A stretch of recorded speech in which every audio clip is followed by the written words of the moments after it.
നമസ്കാരം സുഹൃത്തുക്കളെ, നമ്മൾ കഴിഞ്ഞ ദിവസങ്ങളിലൊക്കെ കണ്ടതാണ് നമ്മുടെ BJP എന്ന് പറയുന്ന വർഗീയ ലഹളയുണ്ടാക്കാൻ ശ്രമിക്കുന്ന ഒരു കൂട്ടം ജനതയുടെ അല്ലെങ്കിൽ ഒരു കൂട്ടം സംഘടനയുടെ ഒരു തന്തയില്ലായ്മയും അവരുടെ പോക്രിത്തരങ്ങളെല്ലാം നമ്മൾ കണ്ടതാണ്. എന്തിൻ്റെയൊക്കെ പേരിലാണ് നമ്മുടെ എമ്പുരാൻ എന്ന് പറയുന്ന സിനിമ ഇറങ്ങിയപ്പോൾ തൊട്ട് തുടങ്ങിയതാണ് ഇവരുടെ ഈ കുരുപൊട്ടൽ.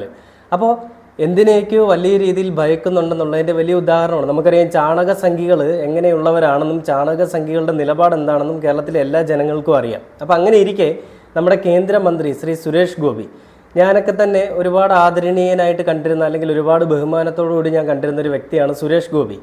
നിങ്ങൾക്കുമാകാം കോടീശ്വരൻ എന്ന് പറയുന്ന ഷോയിലൊക്കെ, സിനിമയിൽ അതിന് മുൻപേ അറിയാം. അപ്പോൾ ആ സമയത്ത് നിങ്ങൾക്കുമാകാം കോടീശ്വരൻ എന്ന് പറയുന്ന പരിപാടി വന്ന സമയത്തൊക്കെ സുരേഷ് ഗോപിയുടെ ഒരുപാട് ഇടപെടലുകളും, അങ്ങനെ വീടില്ലാത്തവർക്ക് വീട് വെച്ച് കൊടുക്കുന്നു, ധനസഹായം, അങ്ങനെയൊക്കെ ഒരുപാട് കാര്യങ്ങൾ കണ്ട് അദ്ദേഹത്തിൽ ഞാൻ ഇൻസ്പയർ ആയിട്ട് ഒരുപാട് റോൾ മോഡലാക്കാൻ ശ്രമിച്ചൊരു വ്യക്തിയൊക്കെയാണ് ഈ സുരേഷ് ഗോപി. അപ്പോൾ സുരേഷ് ഗോപി ആദ്യമൊക്കെ തൃശ്ശൂർ നിൽക്കുന്നു, തൃശ്ശൂർ പലതവണയായിട്ട് തോറ്റു പോകുന്നു. ആ സമയത്തും സുരേഷ് ഗോപി ഉറച്ച നിലപാട് നിന്നിട്ട് പറയുന്നു, തൃശ്ശൂർ എനിക്ക് വേണം, തൃശ്ശൂർ ഞാനിങ്ങ് എടുക്കുക എന്നൊക്കെ പറയുമ്പോഴും പിന്നീട് സുരേഷ് ഗോപിക്ക് തൃശ്ശൂർ കിട്ടുന്നു. കിട്ടിയതിന് ശേഷം സുരേഷ് ഗോപി തൃശ്ശൂർ ഞാനിങ്ങ് എടുത്തു, നീയൊക്കെ ഏതാ എന്നൊക്കെയുള്ള രീതിയിലേക്കായി. അതായത് തൃശ്ശൂർ എനിക്ക് വേണം, എനിക്ക് തന്നേ പറ്റൂ എന്നൊക്കെ പറഞ്ഞ ആൾ നീയൊക്കെ ഏതാ, നീ ആരാ ചോദ്യം ചോദിക്കാൻ, മാധ്യമോ അതാരാ, പോയി ജോൺ ബ്രിട്ടാസിൻ്റെ വീട്ടിൽ പോയി പറയണം, എന്നോട് ചോദിക്കരുത് എന്നൊക്കെ പറഞ്ഞുകൊണ്ട് സുരേഷ് ഗോപി അങ്ങ് തുടങ്ങി. ഒരു ചോദ്യം മാധ്യമപ്രവർത്തകൻ ചോദിച്ചപ്പോഴത്തേക്ക് സുരേഷ് ഗോപി കയറിയും കൊണ്ടു. അപ്പോൾ ആക്ഷി ഹീറോ ബിജുവിലെ മറ്റേ ഡയലോഗ് വന്നു, നീ ആരാണ്, നീ ആരോടാണ്, എവിടെ നിന്നാണ് സംസാരിക്കുന്നത്, ബോധം നിനക്ക് വേണം എന്ന രീതിയിലേക്കായി. അപ്പോൾ സുരേഷ് ഗോപി ഭരത് ചന്ദ്രൻ IPS ആയി. ഈ ഗണേഷ് കുമാർ ഒരു കാര്യം പറയുകയുണ്ടായി. ഈ സുരേഷ് ഗോപി പണ്ട് ഈ പറയുന്ന ഭരത് ചന്ദ്രൻ IPS എന്ന് പറയുന്ന സിനിമയ്ക്ക് ശേഷം അതിൽ സുരേഷ് ഗോപി ധരിച്ചിരുന്ന തൊപ്പി സുരേഷ് ഗോപിയുടെ കാറിൻ്റെ ബാക്കിൽ മറ്റുള്ളവർക്ക് കാണാവുന്ന രീതിയിൽ എപ്പോഴും വെച്ചിട്ടുണ്ടായിരുന്നു. കാരണം സുരേഷ് ഗോപിയുടെ ഉള്ളിൽ ആ സിനിമയിലെ കഥാപാത്രം അന്നും ഇന്നും നിൽക്കുന്നുണ്ടെന്നാണ് ഈ പറയുന്ന KB ഗണേഷ് കുമാർ പറയുന്നത്. നമുക്കറിയാം KB ഗണേഷ് കുമാർ ഇപ്പോൾ ഗതാഗത മന്ത്രിയാണ് നമ്മുടെ ഇടതുപക്ഷ സർക്കാരിൻ്റെ. അപ്പോൾ ആ സമയത്ത് ഗണേഷ് കുമാർ പറയുന്ന ഓരോ വാക്കുകളും സുരേഷ് ഗോപിയെ പറ്റി പറയുമ്പോൾ അത് കളിയാക്കി പറയുന്നതല്ല, അദ്ദേഹം ഉള്ള കാര്യം ഉള്ളതുപോലെ പറയുന്നതാണ്. അപ്പോൾ അങ്ങനെ ഇരിക്കെ കുറച്ച് മാധ്യമപ്രവർത്തകർ അദ്ദേഹത്തിൻ്റെ അടുത്ത് ചോദ്യം ചോദിക്കുകയുണ്ടായി, ഈ എന്താണ് ഇതിനെപ്പറ്റി പറയാനുള്ളത്, സുരേഷ് ഗോപിയെ പറ്റി പറയാനുള്ളത് ചോദിക്കുമ്പോൾ. കാരണം ഇവരൊക്കെ ഒരേ മേഖലയിൽ നിന്ന് വന്ന് മന്ത്രിമാരായവരാണല്ലോ.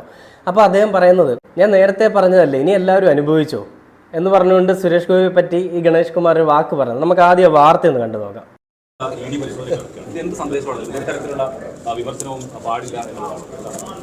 നമ്മൾ പണ്ടൊക്കെ എല്ലാവരും അടിയന്തരാവസ്ഥയാണ് കുറ്റം പറഞ്ഞിരുന്നത്. അതിനെപ്പറ്റി പറഞ്ഞു കേട്ടിട്ടുള്ള ചെറുപ്പക്കാരായ നമ്മളൊക്കെ. പക്ഷേ അതൊന്നും അല്ല അടിയന്തരാവസ്ഥ എന്ന് ബോധ്യപ്പെടുന്ന തരത്തിലുള്ള പോക്കാണ് പോകുന്നത്. ഒരു നല്ല കാര്യമല്ല. കാരണം ഈ വിമർശകരെയും സാഹിത്യകാരന്മാരെയും സൃഷ്ടാക്കളെയും ഒന്നും നമുക്ക് ബലം പ്രയോഗിച്ച് അമർ ചെയ്യാമെന്ന് കരുതുന്ന ഒരു ജനാധിപത്യ സംസ്കാരത്തിന് ചേർന്നല്ല, ഒരു നല്ല കാര്യമല്ല. കാരണം ഇപ്പം അഭിപ്രായം പറയാനുള്ള നമ്മുടെ സ്വാതന്ത്ര്യം. ഇപ്പം എന്നെ വിമർശിക്കാൻ എല്ലാവർക്കും അധികാരമുണ്ട്. അതിന് അവരെ അടിച്ചമർത്താൻ. ഞാൻ കഴിഞ്ഞ ദിവസം ഞാനിവിടെ വരുമ്പോൾ ഇവിടെ ഇരുന്ന് ഒച്ച ഉണ്ടാക്കിയ ആൾ ഇന്നും ഉണ്ടായിരുന്ന സമരത്തിനിടയിൽ അയാളെ ഞാനിവിടെ നിന്ന് ഓടിച്ചില്ലല്ലോ, എനിക്ക് അധികാരമുണ്ടെന്നും പറഞ്ഞു. അങ്ങനെയൊക്കെ എന്നെ വിമർശിക്കാൻ, എൻ്റെ എന്തെങ്കിലും പ്രവൃത്തിയെ വിമർശിക്കാൻ ഒരു തൊഴിലാളിക്ക് അവകാശമുണ്ട്. അത് ഞാൻ കൈയെടുത്തേണ്ട കാര്യമില്ല. ഇന്നും അദ്ദേഹം ഇവിടെ ബഹളം ഉണ്ടാക്കുന്നതിന് മുൻനിരയിലുണ്ടായിരുന്നു. ഞാനാണല്ലോ, എനിക്ക് നല്ല ഓർമ്മയുണ്ട്. അതുകൊണ്ട് അതൊന്നൊരു വിഷയമല്ല. വിമർശനം വേണം, ഡെമോക്രസിയിൽ വിമർശനം വേണം എന്നുള്ള അഭിപ്രായമാണ് ഞങ്ങളെല്ലാവരും. നമുക്കത് അതിനെ കണ്ട് അസഹിഷ്ണുത പ്രകടിപ്പിച്ചൊരു കാര്യമില്ല, അതിന് ദേഷ്യപ്പെട്ടൊരു കാര്യമില്ല. പാർലമെൻറ്റ് അസംബ്ലിയിൽ രാഹുൽ എൻ്റെ അടുത്ത് നിൽക്കുന്നു, അദ്ദേഹം പ്രതിപക്ഷത്തെ MLA ആണ്. ഞാൻ പറഞ്ഞു ചിലപ്പോൾ പരിഹസിച്ചൊക്കെ അവർ നമ്മളെ പ്രസംഗിക്കുക, അത് ആ സമയത്ത് അവരുടെ ജോലിയാണ്, അതിന് മറുപടി പറയേണ്ടത് നമ്മുടെ ജോലിയാണ്. പക്ഷെ നമ്മുടെ സുരേഷ് അണ്ണന് ഇതൊന്നും പറയാൻ അറിയില്ല. കാരണം ചാണകത്തിൽ മുങ്ങിപ്പോയാൾ, ചാണകത്തിൽ മുങ്ങുന്നത് വരെ നല്ലൊരു വ്യക്തിയായിരുന്നു. ചാണകത്തിൽ മുങ്ങിയതിന് ശേഷം ചാണകം തിന്ന് ജീവിക്കുന്ന ഒരു വണ്ടിനെ പോലായി. അപ്പോൾ ഈ പറയുന്ന സുരേഷ് ഗോപി, മര്യാദയ്ക്ക് സംസാരിച്ചുകൊണ്ടിരുന്ന സുരേഷ് ഗോപി, നീ ആരോടാ എന്നോട് ചോദ്യം ചോദിക്കാൻ, അത് ബ്രിട്ടാസിൻ്റെ വീട്ടിൽ അക്ഷരം മാറ്റണം എന്നൊക്കെയുള്ള രീതിയിലേക്ക് അങ്ങായി. എന്തൊരു കഷ്ടമല്ലേ. ഈ പറയുന്ന സുരേഷ് ഗോപി എന്ന് പറയുന്നത് നല്ലൊരു വ്യക്തിയായിരുന്നു, നല്ലൊരു മനുഷ്യനായിരുന്നു. പക്ഷേ ചാണകം കലരുന്നതോടുകൂടി ഇങ്ങനെയുള്ള നല്ല വ്യക്തിയും നല്ല വ്യക്തിത്വവും എല്ലാം എവിടേക്കോ നഷ്ടപ്പെട്ടു പോവുകയാണ്. നമുക്കറിയാം, ഇതേപോലെ തന്നെ കഴിഞ്ഞ ആഴ്ച രാജ്യസഭയിൽ ഒരു ചർച്ച ഉണ്ടായ സമയത്ത് ജോൺ ബ്രിട്ടാസും നമ്മുടെ ഈ സുരേഷ് ഗോപിയും കയറി മുട്ടി. ആ മുട്ടിയ സമയത്ത് ജോൺ ബ്രിട്ടാസ് പല കാര്യങ്ങൾ പറയുമ്പോഴും സുരേഷ് ഗോപിക്ക് അസഹിഷ്ണുതയായിരുന്നു. അപ്പോൾ അതിൽ ഈ ജോൺ ബ്രിട്ടാസ് പറയുകയുണ്ടായി, സാർ ഈ പറയുന്ന എമ്പുരാൻ എന്ന് പറയുന്ന സിനിമയിലൊരു മുന്നയുണ്ട്, ആ മുന്നേ നമുക്ക് ഇവിടെ കാണാം സാർ, നമുക്ക് ഈ രാജ്യസഭയെ കാണാം സാർ എന്ന് പറഞ്ഞപ്പോൾ സുരേഷ് ഗോപിക്ക് കയറി നല്ല രീതിയിൽ കൊണ്ടു. ഇപ്പോൾ സുരേഷ് ഗോപിക്ക് സുരേഷ് ഗോപി എന്നുള്ള പേരിന് പകരം മുന്ന ഗോപി എന്നൊരു പേരൂടായിട്ടുണ്ട്. അങ്ങനെ വിഷയങ്ങൾ നടന്നു പൊയ്ക്കൊണ്ടിരിക്കെ സുരേഷ് ഗോപിക്ക് മുന്ന എന്ന് പറഞ്ഞ് ഇഷ്ടപ്പെട്ടില്ല. അതുകൊണ്ടാണ് സുരേഷ് ഗോപി കടക്കുപുറത്തെന്ന് പറഞ്ഞതും ബ്രിട്ടാസിൻ്റെ വീട്ടിൽ പോയി ചോദിക്കാൻ പറഞ്ഞതും. അപ്പോൾ ഇങ്ങനെ ഇരിക്കെ ഈ പ്രശ്നങ്ങൾ ഇങ്ങനെ നടന്നു വരികയും ഇപ്പോൾ ഗണേഷ് കുമാർ പുതിയൊരു പേരൂടി നമ്മുടെ സുരേഷ് ഗോപിക്ക് കൊടുത്തിട്ടുണ്ട്. മുന്ന ഗോപി എന്നുള്ള പേരിനപ്പുറം പുതിയ തൊപ്പി ഗോപി എന്നുള്ള പേരൂടി സുരേഷ് ഗോപിക്ക്. എന്തുകൊണ്ട് തൊപ്പി ഗോപി എന്നുള്ള പേര് വരാൻ കാരണമുണ്ടായി എന്നുള്ളതിൻ്റെ ഒരു വാർത്ത കൂടി ഞാൻ കാണിച്ചു തരാം. അദ്ദേഹത്തെക്കുറിച്ച് ഞാനൊന്നും പറയില്ല. കാരണം അദ്ദേഹത്തെക്കുറിച്ച് തെരഞ്ഞെടുപ്പിന് മുമ്പ് ഞാൻ പറഞ്ഞു ഇങ്ങനെയൊക്കെ ആയിരിക്കും എന്ന് പറഞ്ഞപ്പോൾ സാരമില്ല എന്ന് വിചാരിച്ചപ്പോൾ ഇനിയിപ്പോൾ എല്ലാവരും അനുഭവിച്ചോളുക എന്നുള്ളതേ ഉള്ളൂ. ഇങ്ങനെ ഞാൻ പറഞ്ഞില്ലെങ്കിലും തെറ്റി. ഞാൻ എൻ്റെ തെരഞ്ഞെടുപ്പിന് മുമ്പ് എൻ്റെ പ്രസംഗങ്ങൾ കേട്ട് പലരും എന്തിനാണ് നിങ്ങൾ അങ്ങനെ പറഞ്ഞതെന്നൊക്കെ ചോദിച്ചിട്ടുണ്ട്. ഏതായാലും തൃശ്ശൂരുകാർക്ക് എന്തെങ്കിലുമൊക്കെ ഉപകാരം ഉണ്ടാകട്ടെ എന്ന് പ്രാർത്ഥിക്കും. വർഷങ്ങൾക്ക് മുമ്പ് ഇദ്ദേഹം പരിചന്ദ്രൻ്റെ അഭിനയിച്ച ശേഷം ഇദ്ദേഹത്തിൻ്റെ കാറിൻ്റെ പുറകിൽ എപ്പോഴും ഒരു SP യുടെ തൊപ്പി ഉണ്ടായിരുന്നു. മനസ്സിലായി? കാറിൻ്റെ പുറകിൽ കാറിൻ്റെ ഗ്ലാസ്സിനോട് പുറത്തേക്ക് നോക്കി നമ്മൾ സാധാരണ SP മാരൊക്കെ പണ്ട് പോകുമ്പോൾ അവരുടെ തൊപ്പി ഊരി ഇങ്ങനെ പുറകെ വെച്ച് ഇദ്ദേഹത്തിൻ്റെ കാറിൻ്റെ പുറകെ കുറേ കാലം, ഞാൻ തമാശ പറഞ്ഞില്ല, ഓർമ്മയിൽ ആർക്കെങ്കിലും ഉണ്ടെങ്കിൽ ശ്രദ്ധിച്ചാൽ മതി, ഒരു SP യുടെ IPS എന്ന് എഴുതിയൊരു തൊപ്പി കാറിൻ്റെ പുറകെ സീറ്റിൻ്റെ പുറകിൽ കണ്ണാടി കൂടെ പുറത്തേക്ക് വെച്ചിട്ടുണ്ടായിരുന്നു. അത്രയും പറയാനുണ്ട്. ഇറങ്ങിപ്പോയോ കയറി വന്നൊന്നും എനിക്ക് അറിഞ്ഞൂടാ. അങ്ങനെ ഒരു സാധനം ഉണ്ടായിരുന്നു. അത് തിരുവനന്തപുരത്തുള്ളവർക്ക് അറിയാം, കണ്ടിട്ടുള്ളവർക്ക് എല്ലാവർക്കും അറിയാം. ആക്ഷനൊക്കെ അവരവരെ ഇഷ്ടമാണ്. ഞാൻ സംവിധായകനല്ലല്ലോ, കട്ട് പറയാൻ. ആക്ഷനും റിയാക്ഷനൊക്കെ അവരവരെ ഇഷ്ടമാണ്. നമ്മൾ കട്ട് പറയാൻ സംവിധായകനല്ല. കട്ട് പറയേണ്ട സംവിധായകർ പറയും, അത് ജനങ്ങളാണ്. കണ്ടില്ല, ആ സിനിമ ഇറങ്ങിയതിന് ശേഷം ആ തൊപ്പിയും പുറയിൽ വെച്ചിട്ട് ഭയങ്കര ഷോ ഓഫ് ആയിരുന്നു. എന്തെങ്കിലും ആണ്, അല്ലെങ്കിൽ അതാണ് ഞാനെന്നുള്ള ഒരു ഷോ ഓഫ്. അതിനുശേഷം സിനിമയിൽ തന്നെ പൊയ്ക്കൊണ്ടിരിക്കുകയും അത് പക്ഷേ സിനിമയിലായാൽ പോരല്ലോ, ജനങ്ങളുടെ അടുത്ത് എന്തെങ്കിലും ചെയ്യണ്ടേ. അതിന് വേണ്ടിയിട്ട് ജനങ്ങളിലേക്ക് ഇറങ്ങി ചെല്ലാമെന്ന് വിചാരിച്ചുകൊണ്ട്, സത്യം പറഞ്ഞാൽ ഞാൻ ആദ്യം പറഞ്ഞ പോലെ തന്നെ സുരേഷ് ഗോപി എന്ന് പറയുന്ന വ്യക്തി നല്ല സഹായങ്ങൾ ഒരുപാട് പേർക്ക് ചെയ്തിട്ടുണ്ട്. അതുകൊണ്ട് തന്നെയാണ് തൃശ്ശൂരിലെ ജനങ്ങൾ ഇവനെ ജയിപ്പിക്കാനായിട്ട് സപ്പോർട്ട് ചെയ്തതെന്ന് നമുക്ക് മനസ്സിലാക്കാം. കാരണം ഈ സുരേഷ് ഗോപി BJPയിൽ ഒരു നേതാവ് ആയതുകൊണ്ട് മാത്രമല്ല തൃശ്ശൂരുകാർ ജയിപ്പിച്ചത്. സുരേഷ് ഗോപി നല്ലൊരു മനുഷ്യനാണ്, നല്ലൊരു വ്യക്തിയാണ്, അതേപോലെ സിനിമാ നടനാണ്. ഈ ഒരു ഹൈപ്പിന്റെ പേരിൽ മാത്രം, അല്ലെങ്കിൽ ആ ഒരു കാര്യങ്ങൾ മനസ്സിലായതുകൊണ്ട് മാത്രമാണ് ആ ജനങ്ങൾ സപ്പോർട്ട് ചെയ്തത്. പക്ഷേ ആ ജനങ്ങളുടെ വാ അടപ്പിക്കുന്ന രീതിയിലുള്ള പ്രഹസനങ്ങളും പ്രതികരണങ്ങളും ഒക്കെയാണ് സുരേഷ് ഗോപി ചെയ്യുന്നത്. മുൻപ് സുരേഷ് ഗോപിയെ കളിയാക്കി ചാണകമെന്ന് വിളിച്ചവർ അടുത്ത് വരെ സുരേഷ് ഗോപി പ്രതികാരം വീട്ടിട്ടുള്ള കഥകളൊക്കെ നമുക്കറിയാം. അപ്പോൾ ഇത് പറഞ്ഞതിൻ്റെ പേരിൽ സുരേഷ് ഗോപിക്ക് ഇപ്പോൾ തൊപ്പി ഗോപി എന്നുള്ള പേരൂടെ ആയിട്ടുണ്ട്. അപ്പോൾ അതിനുശേഷം ഈ തൊപ്പി എന്ന് പറഞ്ഞത് കാരണം അതൊരു വിവാദമായി. അപ്പോൾ അതിന് പേരിൽ ഇപ്പോൾ സുരേഷ് ഗോപിയുടെ പേര് തൊപ്പി ഗോപി എന്നായി. മുന്ന ഗോപിയും തൊപ്പി ഗോപി എല്ലാം സുരേഷ് ഗോപി തന്നെ. അപ്പോൾ അതിനെപ്പറ്റി ഈ തൊപ്പി ഗോപി എന്ന് പറഞ്ഞാൽ, അല്ലെ തൊപ്പിയെ പറ്റി പറഞ്ഞതിന് ഗണേഷ് കുമാറിന് ആരൊക്കെ എന്തൊക്കെയോ പറഞ്ഞതിൻ്റെ പേരിൽ ഗണേഷ് കുമാർ ഇപ്പോൾ ഒരു വാർത്താ സമ്മേളനത്തിൽ പറയുന്നുണ്ട്. അതെന്താണെന്നൂടെ നമുക്ക് കേട്ട് നോക്കാം. പോലീസ് തൊപ്പിയില്ല, എന്നാ പോലീസ് തൊപ്പിയല്ലേ സമരം ചെയ്യണ്ടേ? എനിക്കെതിരായി പോലീസ് തൊപ്പിയല്ലേ സമരം ചെയ്യണ്ടേ? അതിനെന്താ നല്ല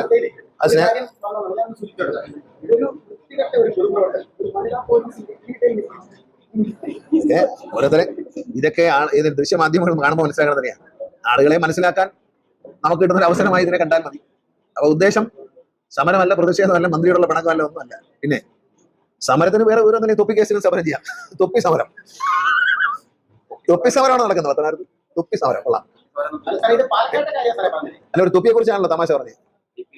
ഞാൻ ഒരു തൊപ്പിയെ കുറിച്ചാണ് തമാശ പറഞ്ഞത്. അതാരെ തൊപ്പിയെന്നല്ല, സിനിമ ഷൂട്ടിങ്ങിന് കൊണ്ടുവന്ന ഒരു തൊപ്പിയെ പറ്റിയാണ് ഞാൻ പറഞ്ഞത്.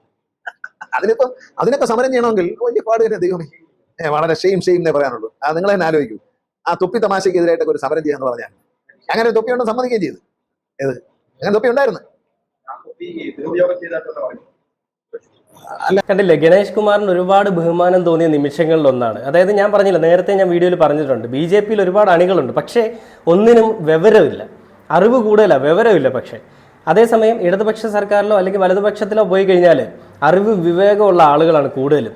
അവർ ചെയ്യുന്ന പ്രവർത്തികൾ അതിനനുസരിച്ച് തന്നെയാണ്. ഈ തൊപ്പി എന്ന് പറഞ്ഞതിൻ്റെ പേരിൽ പത്തനാപുരത്ത് സമരക്കാരിറങ്ങി, BJP സമരക്കാരിറങ്ങി, അങ്ങനെ അവിടെ പ്രശ്നങ്ങളൊക്കെ ആയെന്നാണ് അറിയാൻ സാധിച്ചിരിക്കുന്നത്. അപ്പോൾ അതിനുശേഷം ഞാൻ വേറൊരു സമരം കൂടി ഒന്ന് കാണിച്ചു തരാം. KB ഗണേഷ് കുമാർ ചെന്ന സമയത്ത് BJPക്കാർ സമരമുറയായിട്ട് ചെന്നു. അങ്ങനെ സമരത്തിലുള്ള നേതാവിൻ്റെ അടുത്ത് ഈ ഗണേഷ് കുമാർ ചോദിക്കുന്ന സമയത്ത് ആ നേതാവിൻ്റെ അറിവും വിവേകവും കൂടി ഞാനൊന്ന് കാണിച്ചു തരാം. ഞാൻ ആദ്യമേ പറഞ്ഞല്ലോ, ഈ BJPയിലുള്ളവരെല്ലാം ചാണകം തിന്ന് അന്ധന്മാരായിരിക്കുകയാണ്. അപ്പോൾ അറിവും വിവേകവും എന്ന് പറയുന്ന സാധനം രണ്ടും വേണം മനുഷ്യന്. അറിവുണ്ടായാൽ മാത്രം പോലെ വിവരം വിവേകവും വേണം. ഈ വിവരം കൂടിപ്പോയവൻ്റെ വാർത്ത കൂടെ ഒന്ന് കണ്ടു നോക്കാം.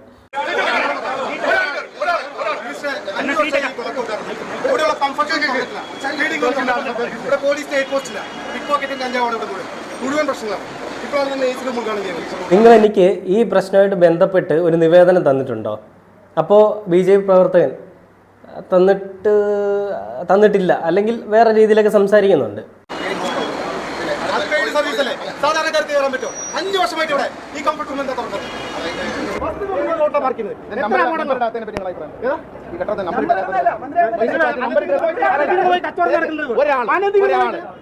കച്ചവടം നടക്കണം. പാർക്കിംഗ് ടെൻഡർ ചെയ്തിട്ട് മുഴുവൻ നമ്പർ ഇട്ടുകൊടുക്കുന്നത് മുനിസിപ്പാലിറ്റി അവർക്ക് മുനിസിപ്പാലിറ്റി സ്റ്റോപ്പ് മെമ്മോ മാത്രമേ കൊടുത്തിട്ടുള്ളൂ. മുനിസിപ്പാലിറ്റി സ്റ്റോപ്പ് മെമ്മോ മാത്രമേ കൊടുത്തിട്ടുള്ളൂ. ഞാൻ നിങ്ങൾ സംസാരിക്കാൻ വിളിക്കുമ്പോൾ നിങ്ങൾ മാത്രം സംസാരിക്കാം. മന്ത്രി പറയും, ഒരു മന്ത്രി എന്ന നിലയിൽ ഞാൻ സംസാരിക്കണം. അവർക്ക് ടെമ്പററി നമ്പർ ഇട്ട് കൊടുത്ത മുനിസിപ്പാലിറ്റിയാണ്, കോടതിയല്ല. ഈ ഘട്ടത്തിൽ നമ്പർ ഇട്ടാത്ത മുനിസിപ്പാലിറ്റിയാണ്. നിങ്ങൾ ചെയർമാനോട് ഇരിക്കുന്നുള്ള കാരണം പറഞ്ഞു പറഞ്ഞാണ് തരാത്തതെന്ന് മുനിസിപ്പൽ ചെയർമാൻ എന്നോട് ചെലവിച്ചിട്ട് മുനിസിപ്പൽ ചെയർമാനെ വിളിക്കുമ്പോൾ എന്നോട് മുനിസിപ്പൽ ചെയർമാൻ പറഞ്ഞു ഇവരെ മാറ്റാതെ നമ്പർ ഇട്ട് തരില്ല എന്ന്. ബഹുമാനപ്പെട്ട ഹൈക്കോടതി ഞങ്ങൾ അറിയിച്ചിട്ടുണ്ട് ഇവരെ ഒഴിഞ്ഞു കൊടുക്കാതെ മുനിസിപ്പാലിറ്റി നമ്പർ തരില്ല എന്ന് പറഞ്ഞിട്ടുണ്ട് എന്ന് കോടതി അറിയിച്ചിട്ടുണ്ട്. കോടതി അവരോട് ഒഴിഞ്ഞു പോകാൻ പറഞ്ഞാൽ അവർ കാശ് വാങ്ങിക്കുന്നില്ല. ജനങ്ങൾ ഓടിപ്പോണ വഴിയിലാണ് ഞാൻ ചോട്ടെ ഇവിടുത്തെ എം പിയാണ്. അതെ, പല രാഷ്ട്രീയ പാർട്ടി നിങ്ങൾ എനിക്ക് ഇതുമായി ബന്ധപ്പെട്ട് നിവേദനം തന്നിട്ടില്ലല്ലോ. നമ്മൾ എത്ര പ്രതിഷേധിച്ചിട്ടുണ്ട് സാർ? 5 വർഷമായിട്ട് സംഭവിച്ചാൽ സാധാരണക്കാർക്ക് ഓടി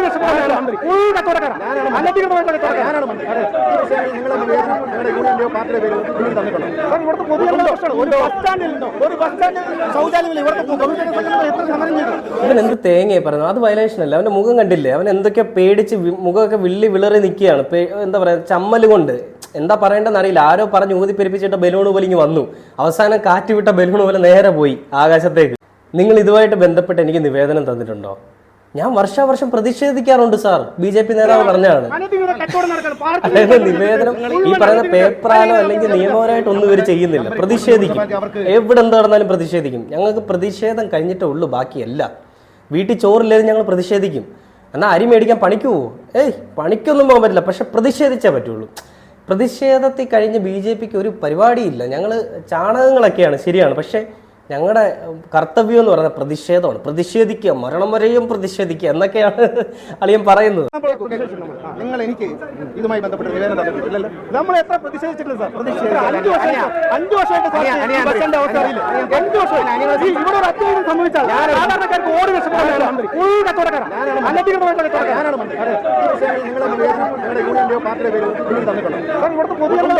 എടാ മോനെ, സമരം ചെയ്യുന്നതൊക്കെ നല്ലതാ, പ്രതിഷേധിക്കുന്നത് നല്ലതാ. പക്ഷേ അറിവും വിവേകവും ഉള്ളവരുടെ അടുത്ത് സംസാരിക്കുമ്പോൾ കുറച്ചുകൂടി അറിവ് വേണം. അല്ലാണ്ട് എവിടെയെങ്കിലും ആരെങ്കിലും പറഞ്ഞു തന്നു, ആരെങ്കിലും തുപ്പിയതിട്ട് ചവച്ചുകൊണ്ട് വന്ന് പ്രതിഷേധിക്കാനോ പ്രതികരിക്കാനോ നിൽക്കരുത്.